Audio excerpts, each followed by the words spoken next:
Morning भाई लोगों। सबसे पहले तो आप सभी को दिल से धन्यवाद कि आप लोगों ने मेरे को इतना सारा प्यार दिया है। अब आप पूछ सकते हो कि सोनू भाई आप इतने दिनों से कहाँ थे, क्या कर रहे थे, आपके साथ क्या हुआ क्या नहीं हुआ। तो भाई लोगों सच बता रहा हूँ, पिछले 60 दिनों से मैं अपने घर पर बैठकर रो रहा हूँ। बहुत सारी एंजाइटी फील कर रहा हूँ और बहुत कुछ हो रहा है, मतलब क्योंकि मेरी जिंदगी बर्बाद हो चुकी है। अब मेरे पास कुछ भी नहीं है करने को। क्या हुआ है मेरे साथ, कुछ अलग हुआ है मेरे साथ, जिस वजह से जो भी मैं था ना वो खत्म हो गया है।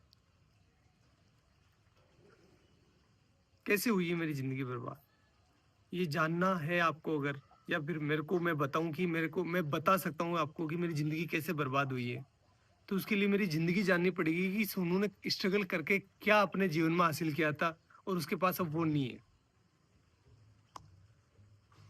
सोनू जिंदा रहने के लिए भी संघर्ष करा है सोनू भाई ने,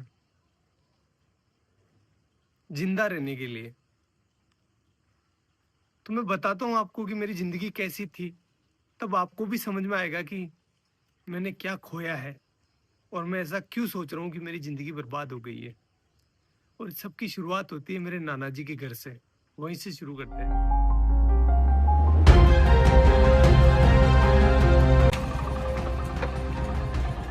गाइस ये है मेरे नाना नानी का घर, जहां पर मेरा जन्म हुआ था। चलो अंदर चलकर देखते हैं कौन कौन है।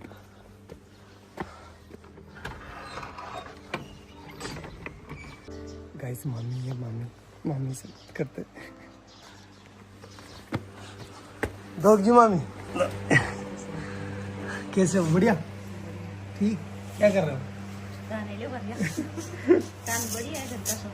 हाँ तैयार है, सब तैयार है।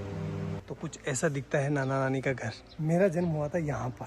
पहले आपको पता है कि ना हॉस्पिटल वगैरह नहीं जाते थे, मतलब बच्चे जो है वो घर पर ही हो जाते थे। तो मेरा भी जन्म ऐसे ही हुआ है।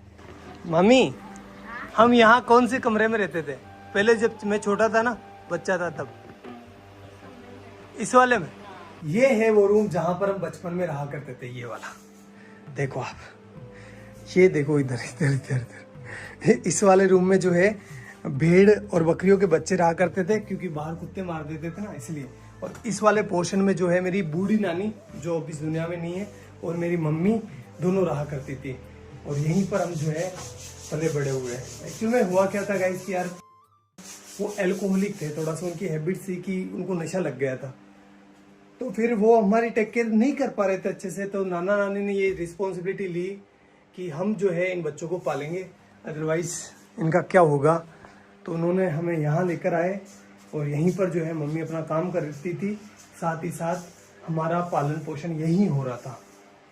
तो मैं एक लाइन बोल सकता हूँ कि अगर मेरे नाना नानी नहीं होते ना, तो आज मैं या फिर मेरे बहन भाई हो सकता है कि इस दुनिया में नहीं होते।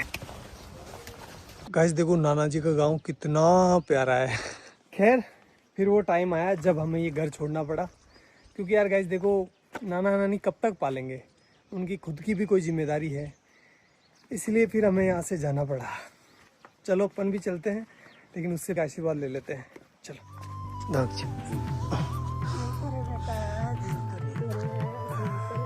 मेरी नानी है, आपको बाद में बताऊंगा इनके बारे में भी। और अपने गांव आते ही हमें घरेलू परिस्थितियों के कारण अपने घर नहीं घुसने दिया गया, इसलिए हमने बड़े पापा की कोठी का चुनाव किया। म्याऊ म्याऊ।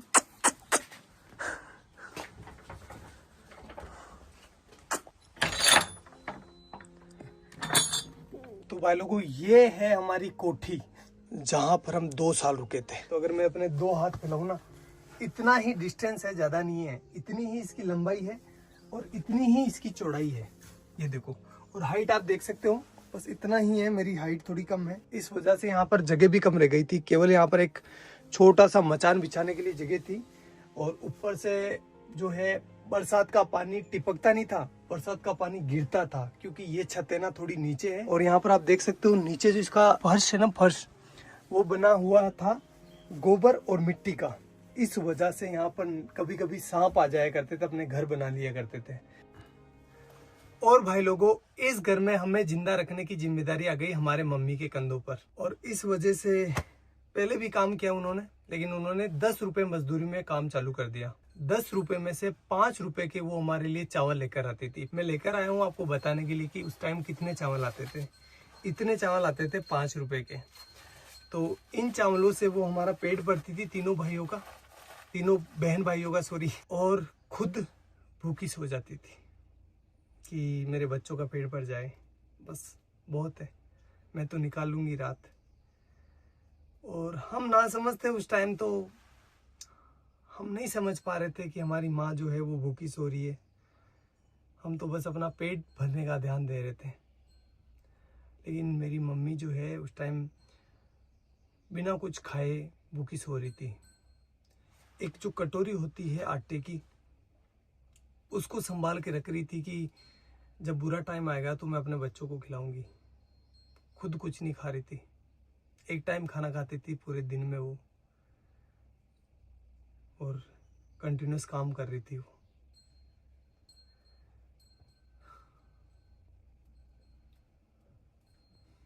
और ये सारी चीज़ें हम बच्चे नहीं समझ पा रहे थे, हमारा माइंड उतना डेवलप नहीं था कि हम ये इतनी भारी चीज़ें समझ पाए।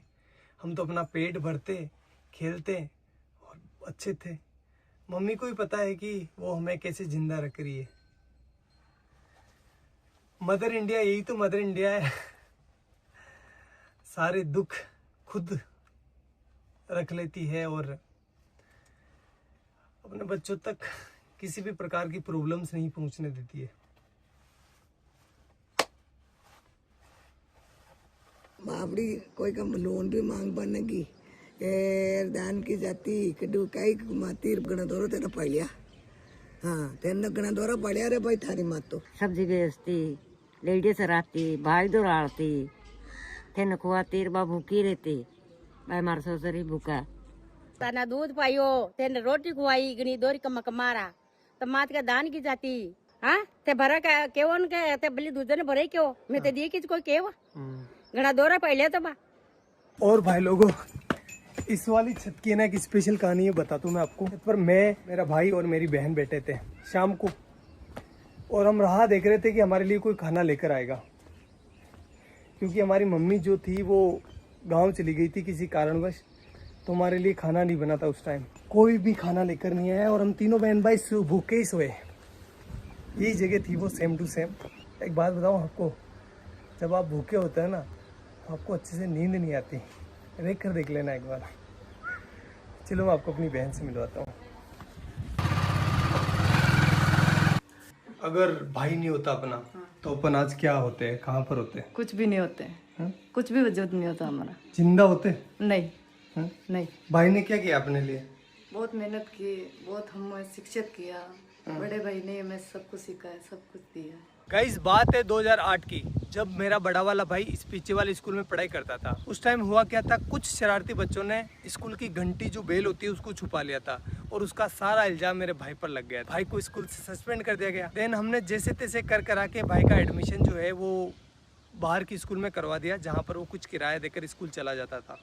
2 रुपये लगते थे शायद उस टाइम किराए के, या 1 रुपया लगता था, आई डोंट नो फुली। फिर कुछ समय बीता, उसके बाद मैंने और मेरी बहन ने 5वीं क्लास पास कर ली, और हम जब 6ठी क्लास में यहाँ पर एडमिशन लेने आए तो हमें बोला गया कि आपके भाई ने जो घंटी छुपाई थी उसको जो है आपको भरना पड़ेगा, अदरवाइज़ आपका एडमिशन नहीं होगा।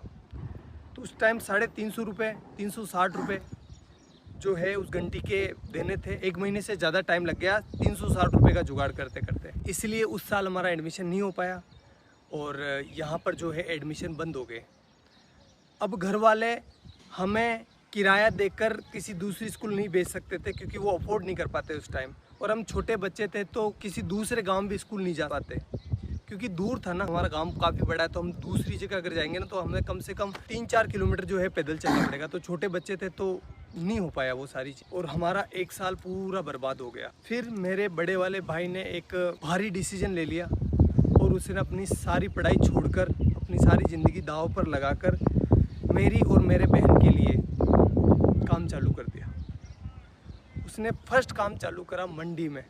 जो सब्जी मंडी होती है ना वहाँ पर। गाइस मैं हूँ अभी उस सब्जी मंडी के अंदर जहाँ से मेरा भाई सब्जी खरीदता था। 15-20 किलो वजन को अपने सर पर रखकर मेरा गांव जो कि यहाँ से 20-25 किलोमीटर दूर है वहाँ पर लेकर जाता था। वो सब्जी वो फल फ्रूट बेचता था जिससे कि कुछ पैसे आए और वो अपने बहन भाइयों का पेट भर सके, अपनी माँ के सर पर जो बच्चों का पालने का भार था उसको कम कर सके। और ये वो काम कर रहा था जब उसकी उम्र है ना 16 साल की। वो बाल श्रम कर रहा था। क्यों? क्योंकि अपने बहन भाइयों को जिंदा रख सके और उनको अच्छी एजुकेशन दे सके। घर में कई सामान नहीं रहा तो दोनों मन भाई सब्जी ले जाता, मैं दोनों जेर बेच जाता। ये वो चौराहा है जहाँ पर मेरा भाई सब्जी लेकर उतरता था और उसे एक एक घर बेचने जाता था। फिर मैं आपको दिखाता हूँ कि वो इतना सारा वजन लेकर कितना पैदल चलता था।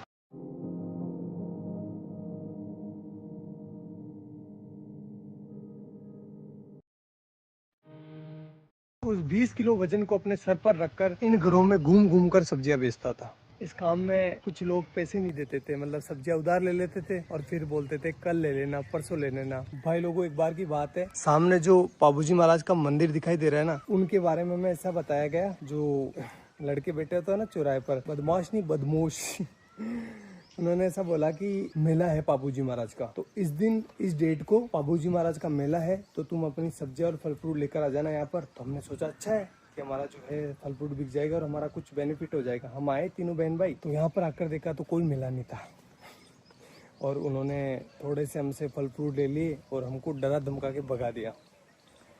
तो एट दी एंड धंधा जो है वो इतना अच्छा चल नहीं रहा था, इसलिए उस काम को भी हमें छोड़ना पड़ा। हमें नहीं, मतलब भाई को छोड़ना पड़ा।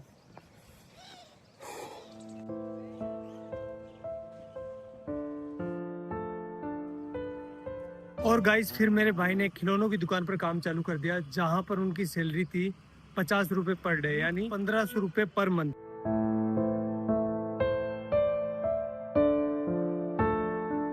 एक महीने बाद जब भाई की सैलरी आई तो उसने लगभग आधा भाग यानी 700 रुपए के आसपास मेरे और मेरी बहन के लिए बुक्स लेने में खर्च कर दिया, जबकि खुद काम पर फटे हुए कपड़े पहनकर जा रहा था। वो चाहता तो अपने लिए कपड़े ले सकता था ना, लेकिन नहीं लिए उसने। लेकिन हम खुश थे।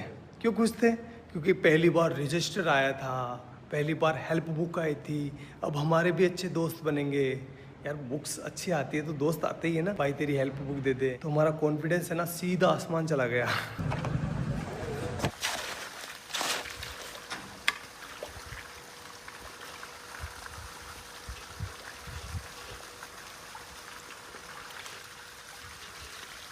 भाई लोगों अब मेरी बारी थी, जो भी मैंने लिया है ना उसको वापस रिटर्न करने की, इसलिए मैं काम करने लग गया। साथ ही साथ अब बड़ा हो गया था, इसलिए मैं अजमेर वाली स्कूल में जाने लगा बस से, और वो भी साइंस बायो पढ़ने। तो बताता हूँ मैं आपको ये मैंने कैसे किया। गाइस ये जो सामने सीमेंट की फैक्ट्री देख रहे हो ना, इसकी दीवार बनाई है ये वाली, ये गाइस ये मैंने अपने हाथों से डलवाई है। अब तो खराब भी होने लग गई, बताओ ये। भाग भाग सोनू भाग भाग भाग भाग। गाइस अब तो मैं भाग भी नहीं पा रहा हूँ। पहले ना इतना दूर, लगभग ये होगा 600 मीटर दूर, एक पूरा सीमेंट का कट्टा जो कि 50 kg वेट का, यहाँ पर पटक कर अपने कंधे पर, और एक साइड जो है ना वो चिमनी लगी हुई है, वहाँ से लेकर उस वाले कोने से जहाँ से अपन आए थे ना वहाँ पर लेकर जाता था। अरे भगवान, इसका ठेकेदार इतना खड़ूस था। जब मैं बोलता था ना, मैं छोटा था तो दर्द तो होता है यार, 50 किलो का कट्टा लेकर जाता था तो पेन हो रहा था मेरे को। तो मैंने बोला सर कि मेरे से ना ये लेकर नहीं जा पा रहा हूँ मैं इसको। तो बोला कि काम पर क्यों आया है, पैसे किस बात के मिलेंगे, ऐसे बोलते थे। करना पड़ता था भाई। तो ये वाला काम तो मेरे को ज़िंदगी भर याद रहेगा, क्योंकि वो सीमेंट के कट्टों ने मेरी रीढ़ की हड्डी में प्रॉब्लम कर दी। गाइज ये जो आप बिल्डिंग देख रहे हो ना, ये हमने बनाई है एक मजदूर के तौर पर। और गाइज ये वाली जो टंकी आपको दिखाई दे रही है, ये नहीं बनवाई है। हाँ, ये जो दीवार आप देख रहे हो ना, ये सब कुछ लोगों भैंस चराते टाइम बायोलॉजी पढ़ने का मजा ही कुछ अलग होता है, क्योंकि एग्जाम्पल यहाँ पर सामने नहीं होते हैं। जब एक बगुला है ना भैंस के आसपास होता है तो उसका मतलब ये है कि वो सेब पोजीता कर रहा है। क्योंकि आप देख सकते हो जहाँ पर भैंसें चर रही है ना, उसके पास एक बुगला है। ये देखो बुगला है। क्योंकि जब भैंस चारा खाती है ना, तो चारा हिलने की वजह से उसके अंदर जो कीड़े होते हैं वो बाहर निकल जाते हैं, और ये बुगला उनको खाकर पेट भर लेता है। ये दो जीवों का एक संबंध है, जिसमें एक को कोई भी घाटा नहीं होता और दूसरे को फायदा हो जाता है। प्रेरित धाराओं से उत्पन्न होने वाले चुंबकीय क्षेत्र का मान सदैव इस प्रकार होता है कि वो उन कारणों का विरोध करता है जिसके कारण इसकी स्वयं की उत्पत्ति हुई है। अरे डब डब डब, डब जा।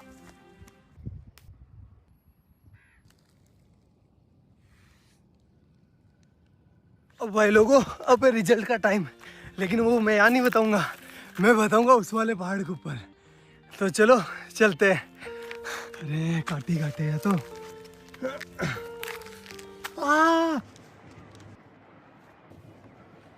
अब भाई लोगों, मेरा आ गया 12th का रिजल्ट। परसेंटेज तो कम ही बना है, फिर भी मैं आपको बता देता हूँ। ये देखो 77%, जिसमें से केमिस्ट्री में आए 93 डिक्टेशन और फिजिक्स में आए हैं 87 डिक्टेशन। भाई लोगों, ये मेरे परसेंटेज नहीं है, ये लेकर आया मेरे जीवन में कॉन्फिडेंस। अभी तक भी मेरे जीवन में कोई हार्ड काम आता है ना, तो मेरे को अंदर से आवाज़ होती है कि तू कर लेगा, डर मत, तू कर लेगा। लेकिन इस बार है ना, मेरे को सोनू का सूरज डूबता हुआ दिखाई दे रहा है।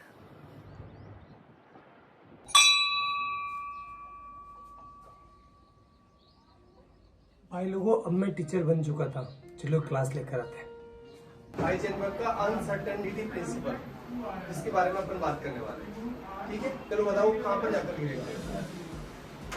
कि जब एक मार्कर मेरे हाथ से निकला ना, तो ऑटोमेटिकली आपकी नजर जो है मार्कर के ऊपर होती हुई आपको पता चल गया कि मार्कर कहाँ जा रहा है। इसकी पोजीशन पहले ये कहाँ पर है वो पता है, और इसकी स्पीड पता है, और ये किस डायरेक्शन में जा रहा है पता है, तो अपन इसका पाथ डिसाइड कर सकते हैं। एक इलेक्ट्रॉन को ये वरदान दिया है भगवान ने, ऐसा हाथ रखा, जा बेटा जा, इस दुनिया में जा, और तेरी है ना कोई इंसान एक टाइम पर ना तो तेरी पोजीशन मतलब दोनों को एक साथ पता नहीं कर सकता। फिर ऐसे करते करते मैं टीचर बन गया, और मेरे पास बहुत काम था। 3-4 कोचिंग ऑफलाइन जाता था, 1-2 ऑनलाइन थी, मतलब मस्त। और जो भी चीज़ें मैंने अपने परिवार के लिए सोची थी, भाई के लिए, मम्मी के लिए, वो मैं कर रहा था अच्छे से, कोई दिक्कत नहीं थी। उसी टाइम मेरे पास आया भैया का कॉल सीधा टीम से भैया का कॉल। इतना खुश हो गया था मैं यार, भैया का, इतने बड़े आदमी का कॉल डायरेक्ट आया था मेरे पास। तो फिर भैया का कॉल आया, और भैया ने बोला मेरे को, सोनू यार हमारे यहाँ पर है ना एक साइंस की लड़के की डिमांड है, तो तू आ सकता है क्या। मैंने बोला ठीक है भैया, मैं कर लूँगा, कोई दिक्कत नहीं है। तो फिर मैंने वहाँ पर मतलब ऑफिस में पार्ट टाइम जॉब चालू कर दिया। 2-3 घंटे के लिए जाता था, केमिस्ट्री से रिलेटेड और फिजिक्स से रिलेटेड, मतलब ऑल ओवर साइंस का काम मैं संभालने लगा। और ऐसे करते करते करते करते 2 महीने निकले। 2 महीने के बाद भैया ने आगे से बोला मेरे को कि सोनू तो ऐसा कर, फुल डे ज्वाइन कर ले, सारा दिन काम कर, और पॉसिबल है तो कर ले। घर वालों से बात करी, घर वालों ने, मेरे बड़े वाले भाई से मैंने पूछा, तो उसने कहा कि यार देख तू ज्वाइन कर ले, कोई दिक्कत नहीं, अपने ही गाँव के तो कोई प्रॉब्लम नहीं होगी। मैंने कहा ठीक है कर लेता हूँ, इसमें क्या दिक्कत है, आपने बोल दिया तो वो सब आपसे आगे क्या है, कोई नहीं, कुछ नहीं है।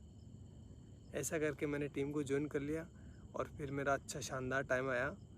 मैं बहुत अच्छा काम कर रहा था सभी चीज़ों में, मतलब पहले मैं साइंस से जुड़ा था, लेकिन अब मैं जो है ना वीडियो का एडिशन हो गया, और भी बहुत सारी चीज़ें हो गई। कैमरा के पीछे बहुत सारी चीज़ें चलती है ना, मतलब पत्थर उठाना खड्डे खोदना, सारे काम जो भी हो सकता है सब कुछ कर रहा था। Everything I can do, I do that.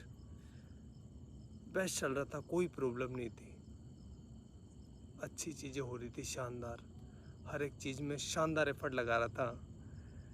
जो मतलब एक वीडियो आपको लगता है कि बहुत ईजी होता है, लेकिन ईजी नहीं होता, बहुत हार्ड काम है एक वीडियो को बनाना।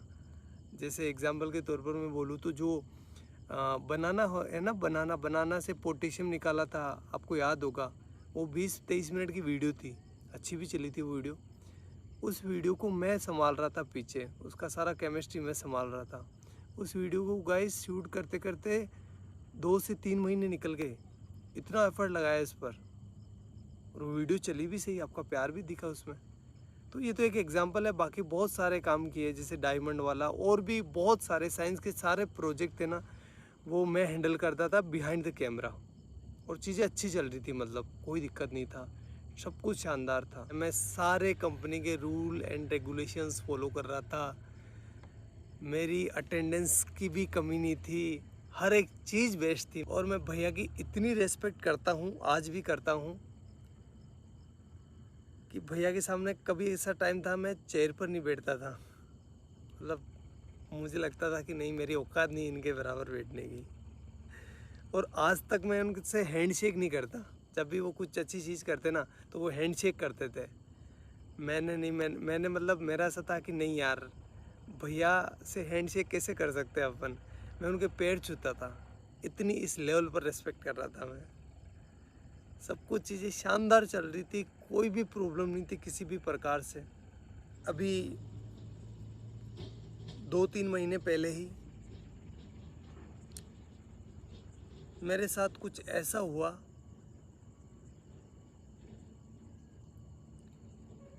कि मैं अब आपको अभी तो आपको बता नहीं सकता। मैं पता नहीं कौन सी ज़िंदगी से निकल के आया हूँ, मेरे ये दिन कैसे निकले हैं मैं ही जानता हूँ।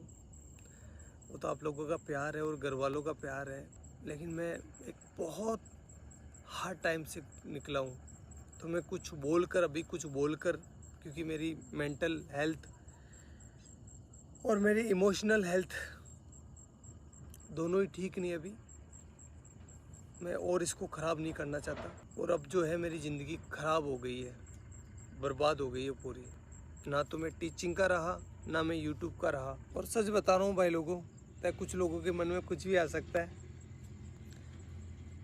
लेकिन मैंने किसी को धोखा नहीं दिया है। मैंने सिर्फ एक बार मौत को धोखा दिया था, जब मेरे को पानी में फेंक दिया गया था, छोटा था तब। तो उस टाइम मैं मरने से बचा था, बड़े वाले भाई ने बचाया था मेरे को। तो उस टाइम मौत को धोखा दिया है मैंने। बाकी मेरी ज़िंदगी में मैं किसी को सोच भी नहीं सकता। मतलब मेरी ज़िंदगी ख़राब हो गई है, पूरी बर्बाद हो गई है, मैं कहीं का ना रहा।